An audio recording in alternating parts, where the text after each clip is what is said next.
मित्रांनो, heat and mass transfer हा मेकॅनिकलचा third इयरचा 5th सेमिस्टरचा एक इम्पॉर्टंट विषय आहे. मित्रांनो, या विषयाची आता जी एक्झाम येणार आहे, या एक्झाम मध्ये HMT आपण या सब्जेक्टला म्हणतो. या एक्झाम मध्ये आपण कशा प्रकारे हा विषय खूप चांगल्या मार्कावर स्कोरिंग करू शकतो, ज्या मुलांना टॉप करायचंय ते आउट ऑफ मार्क घेऊन टॉप करू शकता. सो भरपूर साऱ्या गोष्टी आजच्या या पॉडकास्ट मध्ये आपण क्लिअर करणार आहे, जेणेकरून पेपर कसा लिहायचा, कसे प्रश्न येतात, काय इम्पॉर्टंट टॉपिक आहे, एक्झामिनरला काय एक्सपेक्टेड आहे, भरपूर साऱ्या गोष्टी आपल्याला आज HMT म्हणजे हीट अँड मास ट्रान्सफर या सब्जेक्ट विषयी डिटेलमध्ये आपल्याला जाणायला भेटणार आहे. सो मित्रांनो, आज आपल्याला आपल्या या पॉडकास्टमध्ये सब्जेक्टच्या ज्या पॉडकास्टमध्ये आज आपल्याला गाईड करण्यासाठी आपल्याकडे प्रोफेसर संतोष कातकाडे सर आलेले आहेत. प्रोफेसर संतोष कातकाडे सरांचा 13+ इयरचा एक्सपिरियन्स आहे. ते mechanical department SITRC engineering college Nashik येथे वर्किंग आहेत मेकॅनिकल डिपार्टमेंटमध्ये. सो सरांचा स्वागत करूया आणि सरांकडून या सब्जेक्ट विषयी सगळ्या डिटेल जाणून घेऊन सब्जेक्ट नक्की स्कोर करूया. So welcome sir. नमस्कार सर. नमस्कार. सर, हा जो सब्जेक्ट आहे HMT ऍक्च्युअली नेमकी काय सब्जेक्ट आहे? एक रिअल टाइम आपण बघितलं तर मुलांना काय शिकायचं आहे? सर्वप्रथम मी तुमचे आभार मानतो, तुम्ही मला इथे बोलवलं.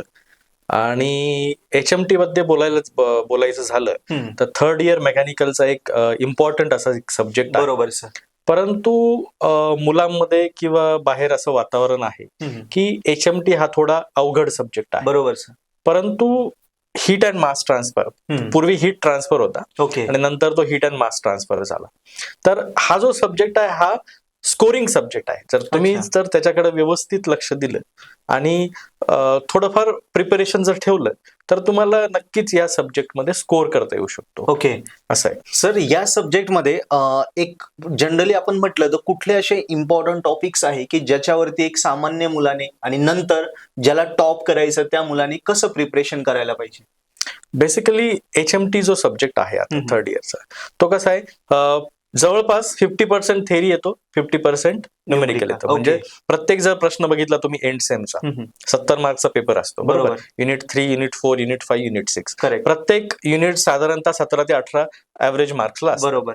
आता ह्या जर क्वेश्चन पेपर तुम्ही कोणताही बघितला तर त्याच्यात काय असतं, एक 7-8 मार्काचा थेरी असतो. बरोबर. 7-8 मार्काचा न्यूमेरिकल असतो. परत त्याला और 7-8 मार्काचा थेरी असतो, 7-8 मार्काचा न्यूमेरिकल असतो. बरोबर. म्हणजे प्रत्येक क्वेश्चन मध्ये, प्रत्येक युनिटच्या प्रत्येक क्वेश्चन मध्ये तुम्हाला एक न्यूमेरिकल मिनिमम सॉल्व्ह करायचं. एक न्यूमेरिकल मिनिमम सॉल्व्ह करायचं आहे. तर युनिट वाईज जर आपण बघितलं तर युनिट नंबर 3 जर बघितलं तर कन्व्हेक्शन आहे. कन्व्हेक्शन मध्ये फोर्स कन्व्हेक्शन आणि नॅचरल कन्व्हेक्शन आहे. आणि त्याच्याशी रिलेटेड थेरी काय येऊ शकते तर डायमेन्शनल लेस नंबर जे आहेत, जसं रेनॉल्ड्स नंबर आहे, ग्रॅशॉफ्स नंबर आहे, नसेट नंबर आहे, पेकलेट नंबर आहे, तर रेलिक्स नंबर आहे. हे जे नंबर्स आहे तुम्ही पाठच करून ठेवायचे स्टुडंट्सने. ओके. म्हणजे पाठ म्हणजे लर्न करून ठेवायचे. त्याच्याबद्दल फॉर्म्युला असेल, फॉर्म्युला लिहायचं. सपोज डायमेन्शनल लेस नंबर्स तुम्हाला नोट आली, रेनॉल्ड्स नंबर आला, ग्रॅशॉफ्स नंबर आला, पहिले तुम्हाला फॉर्म्युला लिहायचा रेनॉल्ड्स नंबरचा. त्याच्यानंतर त्याचा सिग्निफिकन्स लिहायचा की तो कुठे वापरला जातो, नॅचरल मध्ये वापरला जातं की फोर्स मध्ये वापरलं जातं, त्याचा काय सिग्निफिकन्स आहे, असं तुम्हाला डिस्क्रिप्शन लिहिलं तर तुम्हाला पूर्ण मार्क्स मिळतील. बरोबर. हा झाला थेरॉटिकल पॉईंट. दुसरा थेरॉटिकल पॉईंट युनिट नंबर 3 मध्ये विचारला जाऊ शकतो, तो म्हणजे pool boiling curve. Okay sir. Pool boiling curve मध्ये तुम्हाला एक डायग्राम काढायची असते आणि त्याचे वेगवेगळे कर्व्स आहेत. ओके. वेगवेगळे पॉइंट्स आहेत, वेगवेगळे रिजन्स आहेत. नॅचरल ट्रान्झिशन आणि फोर्स, असं पूल बॉइलिंग कर्व तुम्हाला काढायचा आहे. आणि त्या पूल बॉइलिंग कर्व मध्ये काय करायचंय तुम्हाला की वेगवेगळे रिजन्स दाखवायचे आणि त्या रिजनचं एक्सप्लेनेशन करायचंय. ओके. म्हणजे न्यूक्लियर बॉइलिंगचं डिस्क्रिप्शन. तर हे जे पूल बॉइलिंग कर्व आहे हा तुम्हाला थेरॉटिकल क्वेश्चन म्हणून एक येऊ शकतो. आणि एक दुसरा एक क्वेश्चन आहे जो युनिट नंबर 3 मध्ये विचारला जाऊ शकतो, तो म्हणजे फिल्म आणि ड्रॉपवाईज कंडेन्सेशनचं डिफरन्स. ओके. नोट किंवा डिफरन्स थेरॉटिकल पॉईंट जर आपण बघितले तर हे पॉईंट आहे युनिट नंबर 3 मध्ये. आणि न्यूमेरिकल जर बघितलं तर नॅचरल कन्व्हेक्शन आणि फोर्स कन्व्हेक्शन हे 2 टाईपचे न्यूमेरिकल्स विचारले जातात. ओके. मग कदाचित नॅचरल कन्व्हेक्शन वरच्या क्वेश्चन मध्ये असेल, त्याला ऑल फोर्स कन्व्हेक्शन असेल किंवा वाईस वर्सा. ओके.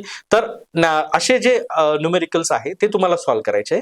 आणि हे न्यूमेरिकल इझी काय आहे, कारण त्याचं जे कोरिलेशन आहे हे मोस्ट ऑफ द टाइम्स हे क्वेश्चन पेपर मध्येच दिलेलं असतं. ओके. कोरिलेशन म्हणजे एक फॉर्म्युला असतो हा. जो हीट ट्रान्सफर मध्ये आपण वापरतो. कोरिलेशन वेगवेगळे कोरिलेशन्स आहे, नॅचरल कन्व्हेक्शन साठी वेगळे, फोर्स साठी वेगळे. तर ते कोरिलेशन जे आहे बरोबर ते शक्यतो क्वेश्चन पेपर मध्येच दिलेला असतो. Okay sir. आणि तो कोरिलेशन्स वापरून आपल्याला तो प्रॉब्लेम सॉल्व्ह करायचा आहे. हे झालं युनिट नंबर 3. म्हणजे युनिट नंबर 3 मध्ये तुम्हाला एक थेरॉटिकल क्वेश्चन आणि एक numerical question out of mark तिथे आउट ऑफ मार्क करू शकता जर तुम्ही न्यूमेरिकल व्यवस्थित केलं. आणि सोपे न्यूमेरिकल असतात, काही डिफिकल्ट नसतात. आणि तुम्हाला 2 पर्याय असतात, एक वरचा तुम्ही सॉल्व्ह करू शकता किंवा खालचा करू शकता, नॅचरल किंवा फोर्स. येस. हे झालं युनिट नंबर 3 बद्दल. युनिट नंबर 4 मध्ये झालं तर रॅडिएशन हा चॅप्टर आहे. तर रॅडिएशन मध्ये थिअरटिकल पार्ट्स आपण पहिले डिस्कस करतो की रॅडिएशन मध्ये वेगवेगळे लॉज आहेत. जसं स्टीफन बोल्ट्झमन्स लॉ आहे, विन्स डिस्प्लेसमेंट लॉ आहे, किरचॉफ्स लॉज आहे. तर हे लॉज जे आहेत ते विद्यार्थ्यांनी कम्प्लीट करायलाच पाहिजे, याचा स्टडी करायलाच पाहिजे कंपल्सरी. थिअरटिकल पॉइंट छोटे आहेत, खूप कमी आहेत, त्यामुळे त्याच्यामधला हा एक पॉइंट आहे की लॉज. दुसरं आहे की वेगवेगळे टर्म्स आहेत, वेगवेगळ्या बॉडीज आहेत. ब्लॅक बॉडी असेल, ग्रे बॉडीज असेल, ऑपेक बॉडी असेल, ट्रान्सपरंट बॉडी असेल. तर ह्या बॉडीज जर विचारला तुम्हाला तर काय लिहायचं, तुम्हाला डेफिनेशन लिहायचे आणि त्याचं एक एक्झाम्पल्स लिहायचं. Okay sir. ओके. तर हे तुम्ही कव्हर करू शकता थेअरीमध्ये. नंतर रॅडिएशन मध्ये तुम्हाला हीट पाईप आणि इलेक्ट्रॉनिक कुलिंग आहे. ओके. तर त्याच्यामध्ये हीट पाईप आणि इलेक्ट्रॉनिक कुलिंग अगदी सोपा टॉपिक आहे. त्यामध्ये तुम्हाला एक डायग्राम काढून त्याचं डिस्क्रिप्शन लिहिलं तर फुल मार्क्स देतात. बरोबर सर. हे झालं थेरॉटिकल पॉइंट्स. आणि न्यूमेरिकल पॉइंट्स मध्ये जर गेलं, थेरॉटिकल पॉइंट्स मध्ये अजून एक पॉइंट आपल्याला येऊ शकतो, तो म्हणजे shape factor, radiation shape factor. Radiation shape factor मध्ये काय येतात, तुम्हाला वेगवेगळे त्याचे लॉज आहेत. बरोबर. तर ते विचारले जाऊ शकतात. ओके. हा झाला थेरॉटिकल पॉइंट. आणि न्यूमेरिकल पॉइंट जर आपण म्हटलं तर रेडिएशन शिल्ड मध्ये 2 टाईपचे न्यूमेरिकल्स विचारले जातात. एक शेप फॅक्टरवर विचारला जातो आणि दुसरा रेडिएशन शिल्ड वर विचारला जातो. शेप फॅक्टर आणि रेडिएशन शिल्ड. ओके. तर हे 2 टॉपिक जे आहेत ते न्यूमेरिकल साठी इम्पॉर्टंट आहे. तर रेडिएशन शेप फॅक्टर कदाचित वरच्या क्वेश्चन मध्ये असेल त्याचं न्यूमेरिकल, तर खाली तुम्हाला रेडिएशन शिल्डचं मिळेल किंवा वाईस वर्सा मिळेल. तर शक्यतो असा पॅटर्न असतो. तर युनिट नंबर 4 मध्ये क्लिअर झालं हे पॉइंट्स करू शकतात. आता unit number 5 sir. Unit number 5 हा मास ट्रान्सफरशी रिलेटेड आहे. छोटा टॉपिक आहे, जास्त लेंथी टॉपिक नाहीये. त्यामध्ये काय बेसिक कन्सेप्ट आहे मास ट्रान्सफरच्या. तुम्हाला फिक्स लॉ ऑफ डिफ्युजन बऱ्यापैकी विचारला जाणारा क्वेश्चन आहे. ऍप्लिकेशन्स ऑफ मास ट्रान्सफर, मास ट्रान्सफरचे कोणते कोणते ऍप्लिकेशन्स आहे, केमिकलमध्ये आहे काय काय, तर ते तुम्ही लिहू शकता. बरोबर. तो क्वेश्चन एक विचारला जातो. फिक्स लॉ सांगितला. त्यानंतर काही टर्म्स आहे जसे molar concentration, mass concentration, molar flux, मास फ्लक्स, ह्या ज्या टर्म्स आहेत त्या विद्यार्थ्यांनी अपेक्षित आहे करणं. नंतर कन्झर्वेशन ऑफ स्पेसिस म्हणून एक पॉइंट आहे, छोटा पॉइंट आहे. तर जो तुम्ही केला तर तो एक विचारला जाणारा प्रश्न आहे. थेरॉटिकल मध्ये हे एक प्रश्न आहेत. आणि एक 3 डायमेन्शनल इक्वेशन आपण म्हणतो तसं एक इक्वेशन आहे मास ट्रान्सफरसाठी, कार्टेशियन, सिलेंड्रिकल आणि स्पेरिकल साठी. ते फक्त मुलांनी लिहायचं आहे, त्या काय डिराईव्ह करायचं शक्यतो विचारलं जात नाही. ते फक्त तुम्ही लिहू शकता. म्हणजे राईट असा तुम्हाला क्वेश्चन येऊ शकेल, right down the equation for Cartesian किंवा सिलेंड्रिकल किंवा स्पेरिकल मध्ये. बरोबर. तर बेसिकली मास ट्रान्सफर जे युनिट नंबर 5 आहे त्यामध्ये हे सारे थेरॉटिकल पॉइंट्स कव्हर होतात. आणि न्यूमेरिकल विचारत नाही का सर त्याच्या? न्यूमेरिकल्स विचारतात 7 ते 8 मार्काला किंवा 6 ते 8 मार्काला न्यूमेरिकल असतं. न्यूमेरिकल साधारणतः mass flux, molar flux, molar concentration, mass concentration, हे सारे ज्या बेसिक टर्म्स आहेत त्यावर न्यूमेरिकल विचारलं.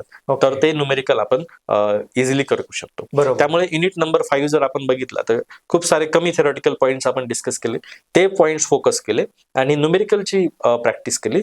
तर नक्कीच तुम्ही 17-18 जो मार्क्सचा क्वेश्चन आहे त्यामध्ये 12च्या वरती मार्क्स मिळवू शकता. Okay sir. आणि लास्ट युनिट मध्ये युनिट नंबर 6 हा हीट एक्सचेंजरशी रिलेटेड आहे. त्यामध्ये थेरॉटिकल पॉइंट्स आपण पहिले डिस्कस करू.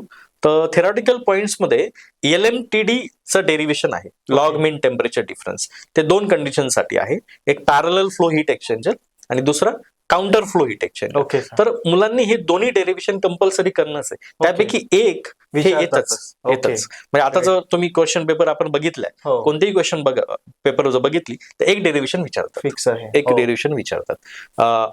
8 मार्काला साधारणतः डेरिव्हेशन विचारतात. ग्रेट. त्यामुळे LMTDचा पॅरलल आणि काउंटर फ्लो हीट एक्सचेंजरचं डेरिव्हेशन तुम्हाला कंपल्सरी विचारतात. Yes sir. थेरॉटिकल पॉईंट दुसरा बघितला तर LMTD सारखंच एक अजून एक डेरिव्हेशन आहे NTU, number of transfer units. Okay. तर तेही 2 कंडिशन साठी आहे, पॅरलल आणि काउंटर फ्लो हीट एक्सचेंजर. तेही बऱ्यापैकी विचारतात, परंतु LMTDचं जास्त विचारलेलं आहे, NTUचं कमी वेळा विचारलेला आहे. त्यामुळे तुम्ही आधी फोकस तुमचा LMTD वर, पॅरलल आणि काउंटर फ्लोवर ठेवला पाहिजे. त्यानंतर तुम्ही NTU करू शकता. नंतर ऍप्लिकेशन्स, हीट एक्सचेंजर कुठे वापरतात हे बेसिक तुम्हाला विचारलं जाऊ शकतं, किंवा टेमा स्टँडर्ड्स आहे, ट्युब्युलर एक्सचेंजर मॅन्युफॅक्चरर जे असोसिएशन आहे त्यांचे काही स्टँडर्ड्स आहे हीट एक्सचेंजरसाठी, तर त्याच्यावर नोट येऊ शकते 4 ते 6 मार्काला टेमा स्टँडर्डचे. थेरॉटिकल पॉइंट्स आहे. तर हे झाले बेसिकली थेरॉटिकल पॉइंट्स.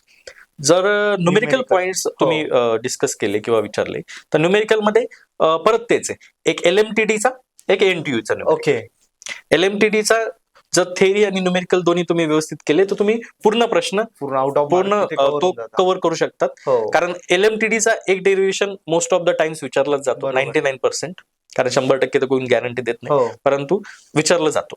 तर तुम्ही LMTDचं जर केलं काउंटर आणि पॅरलल फ्लोचं डेरिव्हेशन प्लस त्याचे न्यूमेरिकल्स, तर एक क्वेश्चन कोणता तरी तुम्ही पूर्ण कम्प्लीट सॉल्व्ह करू शकतात. ग्रेट. आणि NTUचं न्यूमेरिकल्स पण इझी आहेत. तर बऱ्याच क्वेश्चन मध्ये काय असतं, LMTDचं पण सॉल्व्ह करायला येतं त्याच क्वेश्चन मध्ये, आणि NTU पण विचारतात. Okay sir. म्हणजे LMTD पण काढायचा असतो तुम्हाला, आणि NTU पण काढायचा असतं, नंबर ऑफ ट्रान्सफर युनिट्स एकाच क्वेश्चन मध्ये असतो. मग कदाचित तो क्वेश्चन 10 ते 12 मार्काला पण विचारला जाऊ शकतो. तर तुम्ही NTUचं पण जर न्यूमेरिकल व्यवस्थित केलं, आणि सोपा फॉर्म्युला आहे, एकच फॉर्म्युला आहे, पॅरलल साठी एक आहे, काउंटर साठी एक आहे. त्यामुळे व्यवस्थित जर फॉर्म्युला लर्न केला आणि तुम्ही फक्त न्यूमेरिकल व्यवस्थित सॉल्व्ह केलं स्टेप बाय स्टेप, तर तुम्ही इझिली ह्या युनिटमध्ये स्कोर करू शकतात. तर हे झालं तुमचं 70 मार्काचं ब्रीफ डिस्क्रिप्शन थेरी आणि न्यूमेरिकलचं. ग्रेट. मुलांनो, सरांनी ज्या ज्या कॉन्सेप्ट तुम्हाला सांगितल्या ना आता, व्हिडिओ पुन्हा रिवाइंड करून सगळ्या लिहून घ्या. या पूर्ण एवढ्या मोठ्या पुस्तकातून सरांनी एकदम असं ब्रीफली करून दिलं की हे केलं तर तुम्हाला तिथे डायरेक्ट आउट ऑफ मार्क पडत आहे. सर, आता अजून एक प्रश्न असेल की जे मुलं आत्तापासून सुरुवात करतात अभ्यासाला, समजा आधी त्यांनी फक्त कॉलेज लेक्चर केले, पण आता त्यांना सिरियसली करायचं आहे, सो त्यांनी 4-5-6 दिवसात आता एक विषय करायचा राहील तर कशा प्रकारे अभ्यास करायला पाहिजे? तर बेसिकली तुम्ही जर युनिट वाईज केले तर जे आपण थेरॉटिकल पॉइंट्स कव्हर केले, तर काही मुलांना न्यूमेरिकलची भीती वाटते, बरोबर, तर त्यांनी पहिले थेरॉटिकल पॉइंट्स कव्हर करा. ओके. जर थेरॉटिकल पॉइंट्स कव्हर केले तर त्यांचं साधारणतः 70 पैकी साधारणतः 30 ते 35 मार्काचा अभ्यास होऊन जातो. बरोबर. उरला वेळ न्यूमेरिकलचा, तर न्यूमेरिकल मध्ये काय करू शकता तुम्ही, पहिले तुम्ही कन्व्हेक्शन पासून स्टार्ट करू शकता. Numerical, natural convection, force convection, कारण त्याचे कोरिलेशन दिलेले असतात बऱ्यापैकी, तर तुम्हाला फक्त स्टेप बाय स्टेप ते सॉल्व्ह करायचंय, आणि कोरिलेशन वापरून लगेच तिथं उत्तर काढायचं, आन्सर काढायचं. तर कन्व्हेक्शन तुम्ही पहिले न्यूमेरिकल सॉल्व्ह करू शकतात. त्यानंतर तुम्ही हीट एक्सचेंजर कडे येऊ शकतात. हीट एक्सचेंजर दिसायला न्यूमेरिकल लेंथी दिसतं, परंतु ते त्याच्यात जे आन्सर असतात, म्हणजे जे स्टेप्स असतात ते इझी आहेत, आणि प्रत्येक न्यूमेरिकलच्या साधारणतः सारखे स्टेप्स असतात. ओके. तर पॅरलल साठी एक आणि काउंटर साठी एक. ओके. सिमिलरली NTU मध्ये पण पॅरलल साठी एक, काउंटर साठी एक. ओके. तर ह्या कन्व्हेक्शन नंतर तुम्ही हीट एक्सचेंजर कडे वळू शकतात. आणि रेडिएशन शिल्ड किंवा शेप फॅक्टर, आता काहींना काय होतं की शेप फॅक्टर मध्ये भरपूर अडचणी येतात की शेप फॅक्टर काढता येत नाही, मग ते रेडिएशन शिल्डचे न्यूमेरिकल प्रेफर करू शकतात, कारण फॉर्म्युला तिथे कॉन्स्टंट असतो, फॉर्म्युला एकच आहे, आणि रेडिएशन शिल्डचं न्यूमेरिकल हे विचारतातच. त्यामुळे रेडिएशन शिल्डचे तुम्ही 2 न्यूमेरिकल्स व्यवस्थित केले तर तुम्ही इझिली स्कोर करू शकतात.